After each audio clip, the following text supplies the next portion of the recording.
오늘 저와 여러분과 함께 말씀을 나누게 돼서 저는 기쁩니다. 여러분 어때요?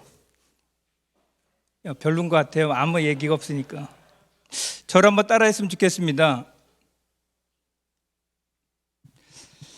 하나님께서 하시고 싶은 대로 하옵소서. 다시 한번요. 하나님께서 하시고 싶은 대로 하옵소서. 여러분의 기도의 제목이 됐으면 좋겠어요. 그래서 하하하, 하나님께서 하시고 싶은 대로 하옵소서. 하나님께서 하시고 싶은 대로 하옵소서. 여러분의 기도의 제목이 됐으면 좋겠어요. 우리가 이 시대를 살아가면서 여러분 어때요? 내 마음대로 하고 싶을 때가 많잖아요. 왜요? 내 인생이니까. 그렇죠? 그래서 많은 사람들은 내 인생이라 생각해서 내 마음대로 합니다. 그러나 어떤 사람은 내 인생을 생각하지 않고 내게 주신 인생이라고 생각하면서 내 인생을 결정하는 사람이 있어요. 여러분 몇 해 전에 이런 광고가 있었는데 혹시 아시는지? 죄송해요. 제가 오래된 광고를 갖고 나와갖고 TV 광고에 이런 광고 구절이 있었어요. 예전에 TV 광고에서 다른 사람이 다 예할 때 아니요 하는 사람, 다른 사람이 다 아니요 할 때 예라고 대답할 수 있는 사람, 무슨 증권 이렇게 나왔는데, 여러분 이 광고는 어떤 사람에게 있어서 다수를 포커스를 맞추는 시대에 다수의 포커스가 아니라 한 사람, 그 한 사람이 집중하기 위해서 이 광고를 선택한 것 같아요. 여러분 혹 아시나요? 한 사람의 중요한 역할을 감당할 수 있다는 것을 혹 아시나요? 제가 준비한 자료가 있는데요. 1645년 단 한 표 차로 영국의 크로멜이 통치하게 되었고, 1649년에 영국 왕 찰스 1세는 단 한 표 차로 처형장에서 이슬로 사라졌습니다. 1776년 미국은 단 한 표 차로 독일어 대신 영어를 사용하기로 결정했으며, 1875년 프랑스는 단 한 표 차로 왕정에서 공화정으로 시작하였습니다. 1929년 아돌프 히틀러는 나치당이 단 한 표 차로 정권을 쥐게 되었다는 이 사실. 우린 그래서 볼 때 많은 사람들이 살아가지만 개개인 한 사람이 얼마나 중요한지를, 그리고 그 사람의 역할이 얼마나 귀중한지를 볼 수 있는 역사적인 사실을 보게 됩니다. 여기 많은 사람들이 나와서 예배를 드리지만 하나님은 하나님께서 하시기를 원하시는 일을 감당할 수 있는 그 사람에게 집중하고 그 사람을 찾지 않을까, 그렇게 생각합니다. 여러분들 예배 드리러 나오셨죠? 그렇죠? 예배는 누구나 다 드리는 것 같지만 하나님이 찾으시는 예배자는 그 한 사람 중에 내가 그 한 사람이 될 수 있기를 바랍니다. 이처럼 세계 역사를 볼 때 많은 사람들을 집중할 때 우리는 그 군중이나 다수나 오합지졸 같은 그런 무리들에 집중하기보다는 한 사람이 집중할 수 있는 그런 포커스, 그런 시야와 그런 시각이 있는 그런 예배자가 됐으면 좋겠어요. 왜 그래요? 하나님이 그것을 원하시기 때문에 그렇다는 것이죠. 근데 여러분 어떻습니까? 오늘날 우리 시대를 보면 영적으로 어둡습니다. 더군다나 영적으로 어두운 시대이기 때문에 하나님께서 찾으시는 사람들은 하나님이 발굴하시고 하나님이 연단시키시며 하나님께서 그 사람을 집중하여서 양육한 후에 그 사람을 역사의 무대에 들어 쓰신다는 것이죠. 오늘 저와 여러분이 나눌 그 인물이 누굴까요? 엘리야라는 것이죠. 여러분 어때요? 세상 친구들 보세요. 세상 사람들은 우리들에게 손가락질합니다. 왜요? 말쟁이라고. 너희는 말만 해. 그래서 하나님을 믿는 사람을 향해서 말쟁이뿐이더라 라고 조소하고 조롱합니다. 그리고 하나님의 사람들이 많이 거하는 교회뿐만 아니라 정치판도, 종교계도, 기독교도 썩었다고 이야기합니다. 세상이나 하나님 믿는 사람이나 너나 나나 다를 것이 없다고 손가락질합니다.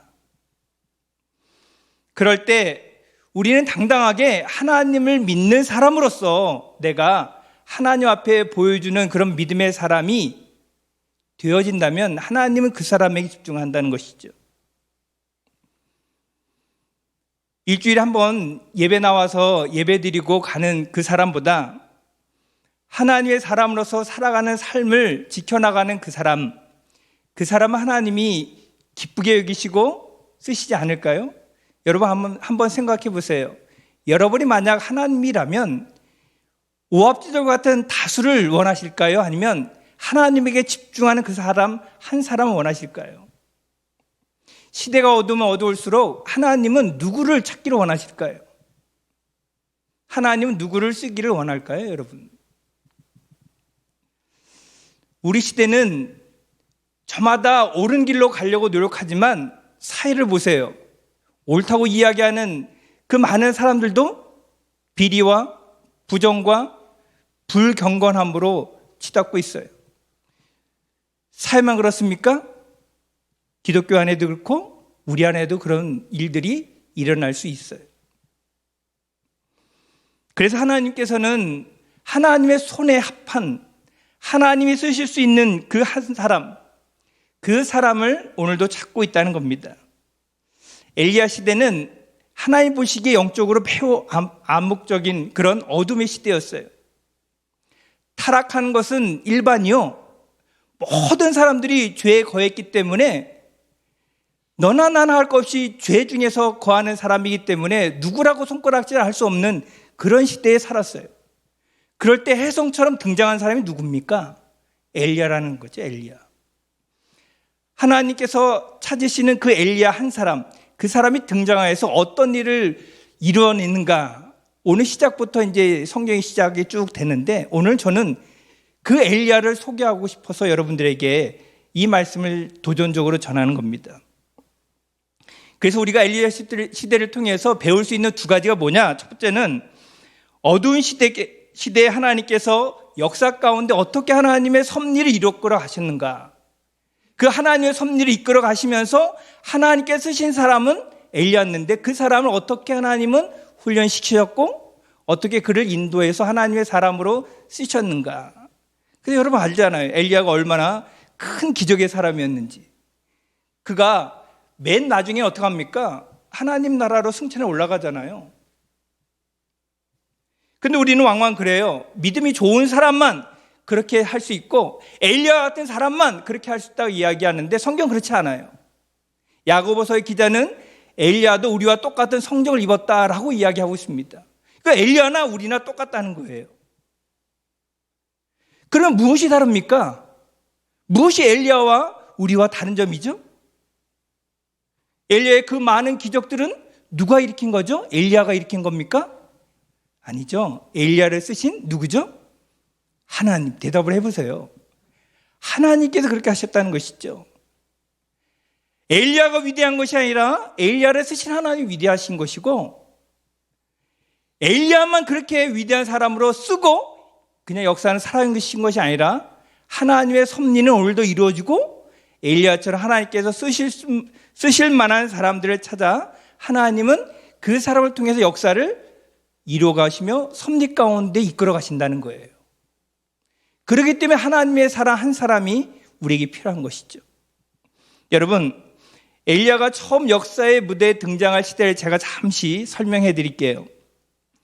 엘리야는 이스라엘 분열 왕국 때 북쪽 이스라엘의 선지자로 활동했던 사람입니다. 여러분들이 잘 알듯이 이스라엘 나라는 한 그런 나라로 시작해서 두 나라로 쪼개지죠. 1대, 2대, 3대까지는 분열 왕국이 아니라 통일 왕국이었어요. 그런데 솔로몬 이후 그 아들 누구죠? 르호보암 이후에 두 나라로 쪼개지지 않습니까? 왜 그렇게 됐습니까? 솔로몬이 말년에 그가 하나님을 배반하고 이방 여인들과 함께 결혼을 하고 더군다나 이방 신을 섬기게 됩니다.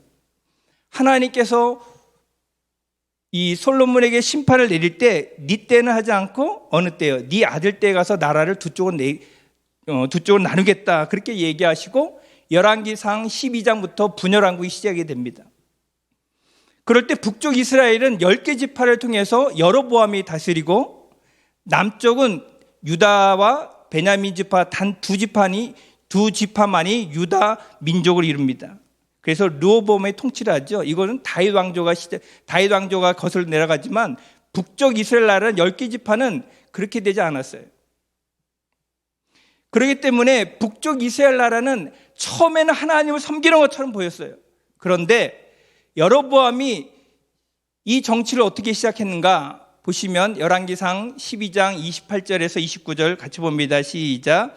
이에 계획하고 두 금송아지를 만들고 무리에게 말하기를 너희가 다시는 예루살렘에 올라갈 것이 없도다. 이스라엘아, 이는 너희를 애굽 땅에서 인도하여 올린 너희의 신들이라 하고 하나는 베델에 두고 하나는 단에 둔지라. 보세요. 지금 이 10개 지파를 통일한 이 여로보암이 어떻게 합니까? 금송아지를 만들어서 더 이상 하나님의 신을 버려버렸어요. 그런데 신기하게도 놀라운 사실은 이 여로보암 이후의 왕들도 거듭거듭 우상을 숭배했습니다. 나답, 바사, 엘라, 시므리, 오므리, 아합에 이르기까지 모든 왕들이 너나 할 것 없이 원래는 하나님을 섬겼던 민족 아닙니까? 그런데 하나님을 버리고 이방신을 섬겼다는 거예요. 우상을 섬겼다는 겁니다. 그래서 성경은 뭐라고 이야기하느냐? 여로보암의 길로 행하며 그가 이스라엘로 범죄했게 한 죄 중에 행하였더라라고 성경은 누누이 그렇게 기록하고 있어요. 그러면 여러분, 우리 시대에는 어떨까요? 똑같이 신앙생활을 하는 것처럼 보이지만 자칫 잘못하면 우리의 불순종과 하나님 앞에 우리의 불신앙이 우리 때만 그런 것이 아니라 우리 후대에게도 대물리 될 수도 있다는 사실을 여러분 기억하시기 바랍니다. 그렇기 때문에 여러분, 믿음의 첫째가 중요합니다. 여기 계신 목자나 리더나 할 것 없이 그 첫째가 중요해요. 나이가 있는 선배가 중요하고요. 여러분들이 이끌어갈 여러분의 가정에 여러분들이 중요합니다. 그렇기 때문에 여기 있는 모든 사람들이 다 중요해요. 왜 그래요? 하나님은 절대로 하나님과 멀리할 사람을 하나님 쓰지 않아요. 하나님과 다른 그 사람을 하나님은 관심을 두지 않습니다. 오로지 하나님의 사람, 그 사람에게 하나님이 집중하시고 그 사람을 들었습니다. 아무리 권력이 많다 하더라도, 아무리 왕이라 할지라도 하나님이 쓰지 않으면 쓸 수가 없는 거예요. 결국에 역사는 어떻게 됐습니까? 북쪽 이스라엘은 다 망했어요.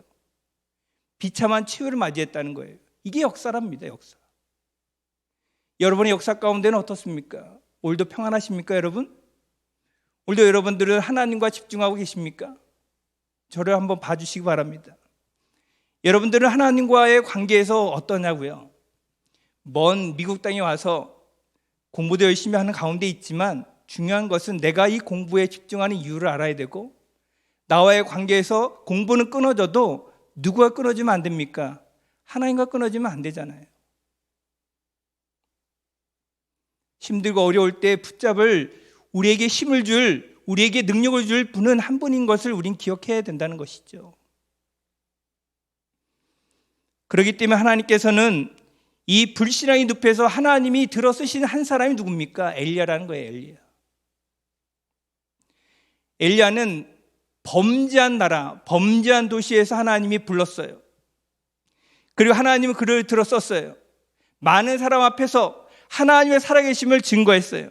그런데 여러분 보세요. 이 시대가 얼만큼 하나님 보시기에 악한지, 제가 좀 전에 얘기한 여로보암보다 더 악한 시대의 사람 누굽니까? 누가 통치했습니까? 자, 열왕기상 16장 31절 말씀을 같이 한번 보겠습니다. 시작.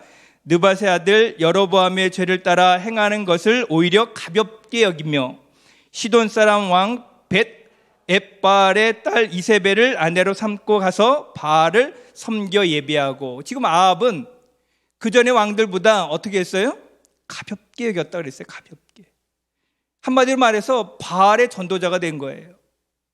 우상 숭배의 전도자가 돼서 자기만 그렇게 한 것이 아니라 많은 백성들에게 그것을 전도하고 이것이 하나님이고 이 바알을 섬겨야 될 것을 강력하게 외쳤던 사람이 아합이라는 권력이었어요. 근데 이 권력 앞에 누가 등장하기 시작했냐? 엘리야죠, 엘리야. 근데 여러분 아시잖아요.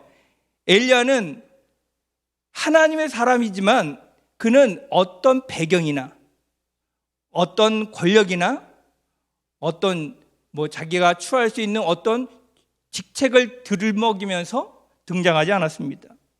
신기한 것은 성경은 그를 이렇게 소개합니다. 우리가 읽은 오늘 본 말씀 17장 1절 상반절에 보시기 바랍니다. 길앗에 우거하는 자 중에 디셉 사람 엘리야가, 엘리야의 프로필을 이야기할 때 길앗에 우거하는 자라고 표현되어 있죠. 길앗은 성경에 기록되어 있기를 여기 밑에 나와 있잖아요. 창세기 31장에 보면 증거의 돌무더기 길앗이라고 되어 있습니다. 그러니까 돌들이 많은 지역의 사람이라는 거예요. 그러니까는 성경에 보면 이 지역이 아주 매우 풍성하거나 교육이 활발한 지역이 아니라 돌들이 많이 있는, 목축업이 아니에요. 돌들이 많이 있는 그런 지역이기 때문에 외딴 곳입니다. 울퉁불퉁한 지역이에요. 누구도 척박한 땅을 보지 않지 않습니까? 더군다나 예전에 농경사회에는 이 평야와 같은 그런 아름다운 그런 땅을 차지하기 원하지 울퉁불퉁한 돌이 많은 곳을 차지하기 원합니까? 그것은 낙후된 지역이에요. 물도 없잖아요. 그런 곳에 거주한 사람이라고 표현하고 있습니다. 더군다나 그는 길앗에 우거하는 자 중 디셉 사람이라고 표현되어 있어요. 성경에 6번 기록되어 있는 디셉의 지역이 있는데 어디 있는지 성경학자들이 찾을 수 없는 지역이에요. 보세요. 대단한 지역도 아니잖아요. 돌무더기 가득한 그 지역에, 더군다나 디셉이라는 그 지역은 오늘날 따지면 무슨 지역에, 무슨 동에, 무슨 촌락에, 무슨 리에 살고 있는 사람, 이 정도예요. 시골 깡촌이란 말이죠. 성경에 하나님께서 쓰시는 사람들 대부분 보면 이렇게 기록하고 있습니다. 그의 인물이 어떤 것인지, 그의 가문이 어떤 것인지, 그가 어떻게 하나님의 은혜를 얻고 그가 하나님의 사역을 어떻게 감당했는지, 감당할 것인지, 그의 가문과 배경과 부모님 같은 그런 여러 가지 것들을 나열을 하는 것이 보통의 기록의 순서예요. 그래서 성경에 보면 기록하는 순서가 네 부모가 누구냐, 네 가문이 어디 소속되어 있느냐, 그리고 너의 배경이 뭐고 너의 직분이 뭐냐, 제사장이면 제사장, 레위인 레위인, 이런 직분들이 저기인데, 보세요. 엘리야를 표현할 때 그저 그가 어느 지역 사람 이렇게 표현하죠. 그의 가문이 있습니까? 그의 부모님이 기록되어 있나요? 그의 출생지가 기록되어 있어요? 그냥 막연하게 기록되어 있는 그 사람, 한마디로 말해서 문명의 사람, 시골 깡촌에 있는 사람, 그 사람이 바로 누구라고요? 엘리야. 그가 학식이 얼마나 가졌는지 몰라요. 그가 결혼을 얼마큼 했는지 모르고 재산이 얼마 있는지 모릅니다. 단지 성경은 그의 이름을 등장할 때에 길앗에 우고 있는 사람, 그 사람 한 사람 하나님이 사용했다, 그 한 줄 하나로 딱 프로필이 끝나버려요. 우리는 화려한 걸 좋아하잖아요. 그렇죠? 어느 학교나 어느 지역 출신이나 얼마큼 공부를 했는가, 그 수준에 따라서 우리는 판단하잖아요. 왜요? 사회가 그러니까. 그렇기 때문에 우리가 그것을 요구하는 사회 가운데 살아가기 때문에 우리는 서로 경쟁하고 나의 스펙을 쌓기 위해서 많은 노력을 코피를 터져가면서 우리가 공부하지 않습니까? 근데 엘리야는 그런 것이 없습니다. 하나님은 그러므로 어떤 배경이나 어떤 학식이나 네가 무엇을 잘하는가 거기에 관심 있지 않어요. 하나님 집중적으로 보는 게 뭡니까 그럼? 하나님 왜 그와 같은 문명의 사람을 쓰십니까 그럼? 엘리야만 그렇습니까 여러분? 성경에 기록되어 있는 인물들 가운데 하나님이 가장 마음에 합했다고 이야기하는 사람들도 바로 이와 같은 사실인 것을 우리가 보게 되는데, 우리가 잘 아는 다윗을 보시기 바랍니다. 다윗은 하나님께서 이스라엘 2대 왕으로 세울 때 기름 부음을 위해서 그를 어떻게 했습니까? 하나님이 사울 왕은 폐위하겠다라고 말씀하시고 사무엘 보고 가서 이새의 아들 중에 가서 내가 택한 그런 왕이 있으니까 그에게 가서 기름 부음을 통해서 왕으로 세워라라고 명령을 합니다. 사무엘이 하나님의 명령이기 때문에 어떻게 합니까? 이새의 가정으로 가죠. 첫째 아들을 보냅니다. 둘째 아들을 보냅니다. 사무엘은 첫째 아들부터 이 사람이 하나님께서 택하신, 하나님께서 말씀하신 바로 그 사람인가 하고 기름에 뚫어서 기름 부음을 하려고 했어요. 근데 하나님이 아니라는 거예요. 두 번째도 그러면 이 사람인가 보고 생각하고 기름불을 붓고 기름을 부으려고 했어요. 근데 그 사람도 아니라는 겁니다. 몇 명이 이렇게 지나갔습니까? 7 아들 중에 6명이 지나갔어요. 남아있는 사람이 자기 눈에 아무도 없습니다. 그래서 사무엘이 물어봐요. 당신의 아들이 이것이 끝입니까? 라고 물어봅니다. 그러니까 아버지 이새가 뭐라 그러죠? 말째가 남았습니다. 여러분 한번 생각했어요. 사무엘이 이때 당시에 이스라엘 나라를 이끌어가는 지도자였어요. 그리고 하나님의 명령 때문에 그 이새 지역에 갔잖아요. 이새 집안에. 그러면 미리 준비하지 않았습니까? 근데 아버지조차도 이 다윗을 양치는 무리에서 불러오지 않았어요. 이상하지 않아요, 여러분? 아버지도 내 아들 막내는 양치는 그것이 적성으로 생각하고 그를 불러오지 않았다는 거예요. 그러나 하나님은 누구를 준비했습니까? 누구를 마음에 품고 계셨죠? 누구에게 관심을 갖고 있었습니까? 첫째도 아니고 둘째도 아니고 셋째도 아니었어요. 지금 나가 양과 함께 양동이나 치고 있는 목자 다윗을 불러다가 어떻게 했습니까? 내 마음에 합한 자라고 하나님이 그를 이스라엘의 제2대 왕으로 기름 부음을 통해서 왕이 되지 않습니까? 그리고 하나님의 마음에 합한 자로 그를 양육해 갑니다. 바로 왕이 됐습니까? 기름 부으고? 기름 부음 받자마자 다윗은 바로 왕으로 즉위했습니까? 호화로운 생활을 시작했습니까? 아니잖아요. 하나님은 그 이후에 그를 통해서 하나님의 사람으로 만들어갔습니다. 그리고 결국에는 하나님이 이루시는 꿈을 이루었어요. 뭐라고요? 내 마음에 합한 사람이라고요.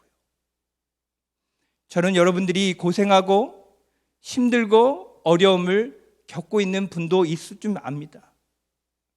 그러나 이 과정 가운데 다윗이 누가 될지 모르잖아요. 여러분 가운데 다윗을 하나님이 준비할지 모르잖아요. 그 한 사람만 있으면 시대를 하나님께서 이끌어 가시고 하나의 영적인 사람으로 훈련받아서 그를 하나님의 지도자로 세워서 하나님의 마음에 합한다면 여러분 도전해 보고 싶지 않습니까? 내가 다윗으로 길러지고 무명의 사람 엘리야지만 내가 하나님의 부름 받아 하나님께서 이룰 수 있는 역사 가운데 이적과 기적을 이룰 수 있는 엘리야로 준비된다면 여러분 어떨까요? 흥분되지 않아요? 흥분. 저는 여러분의 이런 흥분이 있었으면 좋겠어요. 그저 그냥 무명의 사람으로 아무 이름 없이 그냥 이렇게 앉아서 예배 드렸다가 내가 나왔는지 안 나왔는지 모르고 가는 그런 사람보다 하나님이 오늘도 정성스럽게 길르고 말씀에 도전을 주면서 여러분에게 결단을 허락하는 그 예배 순간순간마다 다윗을 길러내고 엘리야를 길러낸다면 이 예배가 값진 예배요, 하나의 사람들로 부응할 수 있는 예배가 아닌가, 저는 그렇게 생각해 봅니다. 여러분, 우리는 쉽게 나의 나됨을 쉽게 포기할 때가 있어요.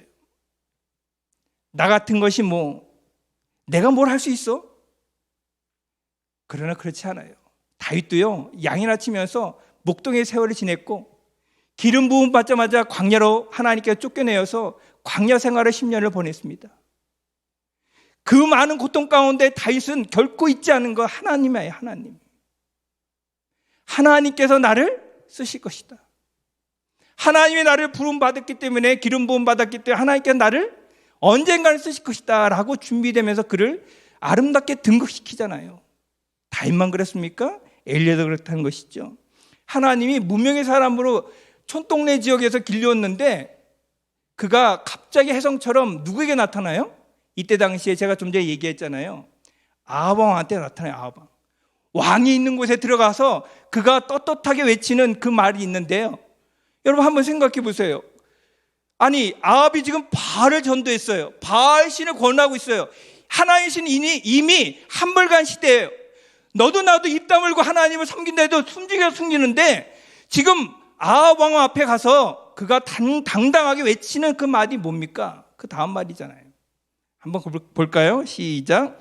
엘리야가 아합에게 말하되 내가 섬기는 이스라엘 하나님 여호와께서 살아계심을 두고 맹세하노니 내 말이 없으면 수년 동안 비도 이슬도 있지 아니하니라 하니라. 여러분 어떻게 이와 같은 일을 저지를 수 있을까요? 엘리야는 도대체 목숨이 몇 개나 됩니까? 하나님을 섬기지 말라고 왕이 직접 나서서 바알을 전도하는 시대에 엘리야는 그것이 아니고 하나님께 앞에 이 자기가 받은 사명을 당당하게 외치면서 무엇을 던지고 있습니까? 목숨을 던지고 있잖아요. 아합이 잡아 죽여라 그럼 끝나는 거 아닙니까? 근데 여러분 보세요. 성경은 이 이후의 스토리가 어떻게 하나님께서 어느 편을 들고 계십니까? 우리가 이미 알고 있잖아요. 아합이에요? 엘리야예요? 하나님이 누구 편을 들고 있죠? 엘리야죠. 엘리야. 성경 그래서 엘리야의 관점으로 성경이 지금 17장부터 시작을 쭉 해나가고 있습니다. 도대체 이 사람은 무슨 배짱이 있길래, 도대체 이 사람은 몇 개의 목숨을 가졌길래, 도대체 이가 믿고 있는 백이 무엇이길래 그는 그렇게 당당하게 그때 당시에 권력을 쥐고 있는 아합 왕 앞에 가서 이렇게 이야기할 수 있을까? 저는 세 가지로 여러분에게 도전하고 싶은 말이 있습니다. 첫째는 이겁니다. 같이 보겠습니다. 이스라엘이 믿고 따르는 신은 바로 뭐라고요? 여호와. 바로 하나님 여호와라는 거예요. 여러분, 바알은 자기가 돈을 들여가면서, 아합은 자기가 바알을 섬기기 위해서 돈을 들여가면서 금으로 치장을 했습니다. 아름답게 아주 그냥 호화찬란하게 그 제사도 이렇게 진행을 했을 거예요. 하나님을 도대체 믿을 수 있는 그런 건덕지가 없는 이때 당시에 엘리야는 뭐라고 이야기합니까? 이스라엘이 믿고 따르는 신은 바로 여호와라고 이야기합니다. 그리고 뭐라고 이렇게 비치는 것이 없잖아요. 그냥 단지 말로 선포하는 거죠. 근데 여러분 어떻습니까? 하나님을 소개할 때 우리가 뭐 여기 있는 뭐 악기처럼 이렇게 표현할 수 있어요? 아니면 여러분 그림으로 그릴 수 있습니까? 예? 하나님에 대해서 여러분 우리가 표현할 수 있는 조각이나 아니면 그림이나 글이 있나요? 이것이 하나님이다. 바알은 편해요. 조각승이니까. 그러나 하나님은 우리가 표현할 때 우리 입술로, 우리의 두뇌로 아무리 계산을 하고 표현을 하고 우리가 말을 한다 하더라도 하나님을 표현할 수 없는 것이 바로 하나님이에요. 그렇기 때문에 하나님은 어떤 설명으로도 표현할 수 없습니다. 그만큼 우리는 무지하고 연약한 존재이기 때문에 그래요. 하나님의 크고 광대하심 우리가 표현한다고 하더라도 우리가 찬양 가운데 하늘을 두루마리 삼고 바다를 먹물 삼아도 하나님께서 하시는 그 일들, 하나님의 그 사랑하신 그 많은 수많은 사랑하는 그 일들 표현할 수 없다고 어떤 시인은 노래했습니다. 그것이 맞아요. 우리는 하나님 이거다 저거다 이야기할 수 없어요. 여러분의 중심에 있습니다. 내가 믿는 하나님은 누구라고요? 여호와 하나님. 그래서 오직 내가 섬기는 신은 누구라고요? 여호와 하나님. 여러분이 섬기는 하나님이 누구라고요? 여호와 하나님. 그 여호와 하나님은 이름 그대로 여호와입니다. 여호와. 스스로 계신 분. 우리의 표현으로 표현할 수 없는 분. 우리의 상상으로 그릴 수 없는 분, 그분이 바로 여호와입니다. 여호와. 내가 섬기는 그분은 여호와. 그래서 그 여호와가 온 천지 만물을 창조했다고 당당하게 이야기할 수 있는 그 사람, 바로 엘리야와 같은 사람이라는 것이죠. 두 번째는 같이 볼까요? 시작. 우리 하나님 여호와가 지금도 어떻게 하다고요? 살아계신다라는 거예요. 우리가 표현할 수 없는 하나님이지만 그 하나님이 살아있다고 지금 엘리야는 누구한테요? 아합과 아합에 있는 주변에 있는 대신들 앞에 가서 소리 높여서 외쳤어요. 여러분 문무하지 않아요? 그리고 이 말이 정말 사실입니까? 엘리야는 무슨 경험을 했기 때문에 그가 하나님이 살아있다고 이야기합니까? 여러분들은 신앙생활이 하나님을 경험했다고 이야기할 때 여러분들은 어떻게 그것을 증명할 수 있죠? 여러분의 신앙은 도대체 어떤 신앙이길래 하나님이 살아있다고 여러분 자신 있게 이야기할 수 있습니까? 그것은 받은 자만이 알 수 있어요. 하나님을 경험한 자만이 알 수 있어요. 살아있다, 살아계신다. 그렇기 때문에 우리는 왕왕 하나님과 세상과 하나님과 다른 쪽과에 이렇게 걸터 앉아서 우왕좌왕할 때 있어요. 하나님이 살아계신 것 같기도 하고 어느 때는 아닌 것 같기도 하고 우왕좌왕 이스라엘 백성들처럼. 여러분, 하나님이 정말로 살아계심을 믿습니까? 하나님이 살아계시다면 내가 섬기고 있는 그 하나님이 나를 보고 계시는 것도 믿어야 돼요. 제가 여러분과 이렇게 컨택을 하듯이 하나님은 여러분과 컨택하기 원합니다. 예배 가운데 하나님께서 여러분과 컨택하기 원하고 여러분이 드리는 예배를 받으시기 원해요. 왜요? 살아있기 때문에 그래요. 그러나 우상들은 그렇지 않아요. 우상들은 물질만 내고 가면 끝이에요. 내가 원하는 것만 빌고 가면 끝이에요. 1분이든 2분이든 똑같아요. 그러나 우리가 드린 예배 가운데는 찬양이라는 것이 있고 말씀이라는 것이 있고 기도가 있어요. 이 형식은 깨지지 않는 100년의 전통을 갖고 있어요, 여러분. 왜 그래요? 하나님이 받으시기 때문에 그렇다는 것이죠. 왜요? 살아있기 때문에 그렇다는 거예요. 살아계신 하나님 앞에 우리가 드리는 것이지 우상 앞에 드리는 예배가 아닙니다. 그러므로 여러분은 살아있는 하나님 앞에 지금 예배자로 앉아 있습니다. 믿으십니까? 예배자라면 하나님 앞에 살아있는 예배를 드리시기 바랍니다. 죽은 예배, 졸린 예배, 지겨운 예배, 지루한 예배가 아니라 내가 드리는 예배가 살아있는 하나님 앞에 드려지는 예배. 그 예배를 통해 하나님은 엘리야와 같은 사람을 키우고 인도하고 있다는 것이죠. 세 번째 보면, 세 번째 보겠습니다. 시작. 엘리야는 하나님만이 살아계심을 신앙 고백하고, 그 다음이 중요합니다. 선지자적 선포를 하고 있다는 거예요. 이게 무슨 말입니까? 엘리야가 지금 내가 믿는 하나님이 살아있다 이렇게 얘기하고 끝난 것이 아니라 그가 나중에 하는 말이 있어요. 내 말이 없으면 수년 동안 비도 이슬도 있지 아니하리라 라고 그 앞에서 외쳤어요. 그러고 난 다음에 성경을 넘겨다 보니까 실제로 어떻게 됐어요? 이스라엘 나라의 가뭄이 몇 년? 성경 퀴즈도 아닌데 대답이 없네요. 몇 년? 3년 6개월 동안 비가 안 내렸어요. 누구 말이 떨어진 이후에? 엘리야가 말한 이후에. 이 이후부터 진짜로 실제로 성경의 역사 가운데 3년 6개월 동안 비가 없었어요. 여러분, 이 사실이 거짓입니까? 사실입니까? 사실이라면 그가 무엇이기에 그 말 한마디 하나님이 반응하셨냐 이거예요. 여러분, 오늘 이렇게 기도해 보세요. 하나님, 내가 기도하니까 오늘 3년 6개월 동안 비가 없게 해 주시옵소서. 기도해 보세요. 내일 비 내립니다. 여러분이 기도하면 이 사실이 놀랍게 엘리야라면 이루어져야 되는데, 여러분의 엘리야라면 이루어져야 되는데, 만약 아니면 엘리야가 아니잖아요. 그렇죠?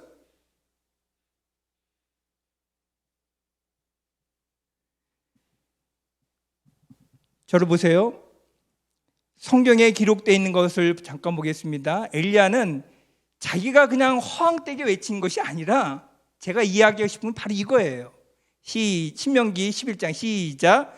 너희는 스스로 삼가라. 두렵건대 마음에 미혹하여 돌이켜 다른 신들을 섬기며 그것에게 절함으로 여호와께서 너희에게 진노하사 하늘을 닫아 비를 내리지 아니하여 땅이 소산을 내지 않게 하심으로 너희가 여호와께서 주신 아름다운 땅에서 속히 뭐한다고요? 멸망할까 하노라. 누가 누구에게 하는 말입니까? 엘리야가 이스라엘 백성들에게요? 신명기입니다. 시대를 잘 보세요. 모세 시대잖아요. 모세 시대. 누가 누구에게 하는 거예요? 이야기를? 하나님이 이스라엘 백성들에게 하는 이야기입니다. 그러니까 그 몇백 년 후에 누가 이 이야기를 기억해서 말씀을 선포한 거예요? 엘리야가. 좀 전에 제가 여러분들과 이야기했죠. 하나님 살아계시다고요. 그러면 하나님이 살아계시다는 것을 무엇으로 증명합니까? 라고 할 때 하나님의 말씀이라고 하는 거예요. 말씀. 하나님이 분명히 네가 미혹을 받아서 나를 버리면 어떻게 한다고? 비를 내리지 않겠다라고 신명기에 기록한 말씀을 누가 지금 던지고 있는 거예요? 엘리야가 던지고 있는 거예요. 엘리야가. 그러니까 엘리야는 하나님도 살아계시고 하나님의 말씀도 살아있음을 믿고 어떻게 합니까? 선지자적 선포를 하니까 하나님께서 그 말에 응답하신 거예요. 왜요? 이미 몇백 년 전에 모세를 통해서 이야기한 말씀이기 때문에 하나님께서 그 말씀을 듣고 내가 한 말이지, 그리고 난 다음에 그의 말에 응답하신 거라는 거예요. 여러분 귀하지 않습니까? 여러분, 그렇기 때문에 여러분 하나님의 말씀을 알아야 돼요. 여러분, 하나님은 하나님의 말씀을 거둬들이신 하나님 말씀이기 때문에 하나님께서 이루시는 하나님의 말씀은 그 자신이 이루시는 말씀이기 때문에 그가 책임지는 거예요. 그래서 말씀이 있는 자가 능력자입니다. 말씀 있는 자가 엘리야처럼 하나님께 쓰실 수 있는 하나님의 사람이란 거예요. 여러분 말씀을 소중히 여기세요. 그리고 그 말씀의 중심을 내 중심으로 삼으세요. 엘리야는 무명의 사람이지만 그가 터득한 거, 하나님의 말씀이 살아있다. 그리고 내가 이 말씀을 믿고 선포를 하면 그 말씀을 누가 들으신다고요? 하나님께서 들으신다는 거예요. 그래서 기도가 중요합니다. 좀 전에 저희들이 함께 기도를 드렸는데 여러분들 얼마나만큼 여러분이 기도를 하나님 앞에 우리의 소원의 기도를 드렸습니까? 그 중에 하나님께서 꼼짝없이 들을 수 있는 기도는 하나님께서 말씀하신 약속의 말씀, 그 말씀대로 기도하면 하나님이 반드시 들어서 응답하신다는 겁니다. 여러분 부메랑 법칙을 제가 소개하고 말씀 마치려 합니다. 부메랑을 여러분 아시잖아요. 부메랑을 던지면 부메랑은 어떻게 합니까? 멀리 가서 떨어져서 없어지나요? 부메랑은 돌아서 결국에 나에 있는 이 지역으로 돌아옵니다. 이게 바로 부메랑 법칙이에요. 우리 삶에 있어서 하나님께서 우리에게 주시는 아름다운 것들이 많이 있습니다. 특별히 여러분들이 심는 것 한마디 한마디가 굉장히 중요해요. 여러분 우리가 좋은 결과를 얻기 위해서는 좋은 말을 뿌리세요. 그러면 좋은 결과를 얻을 수 있어요. 여러분 주변의 사람을 보고 야, 너 못생겼어, 너는 돼지처럼 생겼어, 너는 못났냐, 그러면 여러분 어떻습니까? 손이 바로 올라갈 그런 상황이 벌어지겠죠. 그러나 좋은 말을 심어보세요. 너는 아름다워? 너는 할 수 있어? 너는 내가 보기에 가장 뛰어난 사람이야 라고 칭찬해 보세요. 그 말이 상대방을 기분 좋게 할 뿐만 아니라 언젠가는 나에게 돌아옵니다. 예? 좋은 말도 남에게 심어서 내가 그냥 심는 것을 끝낸 것이 아니라 언젠가는 내게 돌아오는데, 하물며 하나님께서 살아계시는데 그 말씀이 우리에게 하나님 앞에 확신 있는 말씀으로 나에게 주어지고 그 말씀대로 내가 심는다면 그 말씀이 나에게 돌아오지 않을까요? 그렇기 때문에 여러분, 하나님은 세상이 점점 어둡다고 걱정하지 말라고 이야기하십니다. 왜요? 하나님께서 찾으신 한 사람이 있기 때문에 그래요. 교회 일꾼이 없다고 고민하지 마시기 바랍니다. 하나님께서 쓰시는 그 한 사람이 있으면 됩니다. 오직 엘리야와 같은 한 사람이 교회와 세상을 움직일 수 있는 바로 그 사람이 하나님의 사람인 것을 여러분 잊지 마시기 바랍니다. 저는 여러분들에게 도전하고 싶은 것은 하나님께서 쓰시는 놀라운 사람이 되길 원합니까? 하나님의 축복을 많이 받기를 원합니까? 하나님께서 나의 인생 가운데 역사하기를 원합니까? 바로 그럼 그와 같은 마음이 있다면 하나님께서 살아계시다는 걸 믿고 하나님 앞에 선지자적 선포를 하세요. 하나님, 제가 이 말씀 앞에 하나님 쓰임 받기 원합니다. 하나님 저에게 주신 말씀이기 때문에 제가 이 말씀대로 살기를 원합니다. 그런 살아계신 하나님의 말씀을 나에게 심으세요. 그러면 저와 여러분도 모두가 하나님 앞에 엘리야처럼 귀하게 쓰임 받을 수 있는 사람임을 꼭 명심했으면 좋겠습니다. 오늘 어떻습니까, 여러분? 여러분 마음 가운데 내가 하나님 앞에 꼭 쓰임 받기를 원한다. 여러분, 우리 가운데 힘들고 어려울 수 있습니다. 그럴 때일수록 더욱더 하나님 앞에 나를 써달라는 간구를 이 시간, 이 자리에서 해보는 것이 어떨까요? 이 시간 기도했으면 좋겠습니다.